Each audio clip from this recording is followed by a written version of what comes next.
Tonight, there is late word from federal safety officials who are poised to crack down on indoor tanning beds. 28 million Americans tan indoors every year, and now a panel of experts is so alarmed about the dangers of skin cancer, it's making some pretty bold warnings. And so our senior medical editor, Dr. Richard Besser, is here with us now. And Rich, you were telling us all just before we went on the air that this is big news. This is really big news. This is a panel of experts put together by the Food and Drug Administration, and they reached broad agreement that there need to be increased restrictions on the use of these tanning beds for everyone under 18.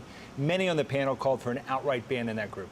And as we expected, the industry pushed back here, but what does the science say? Well, we know that there's an epidemic in skin cancer in this country and that exposure to ultraviolet light is a major cause. The science is clear. Let me show you how this works. Tanning beds use ultraviolet light. That causes cells in your skin to produce a pigment which causes your skin to go darker. But it also affects the DNA in your cell. It can cause breaks in that DNA, which are mutations, which can lead to the formation of skin cancer. We know that there's no safe level of exposure, and that exposure earlier in life puts you at greater risk.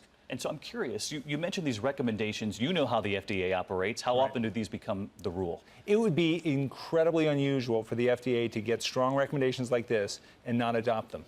Dr. Richard Besser, as always, thank you. And for much more on skin cancer, the early warning signs, and all of this, abcnews.com.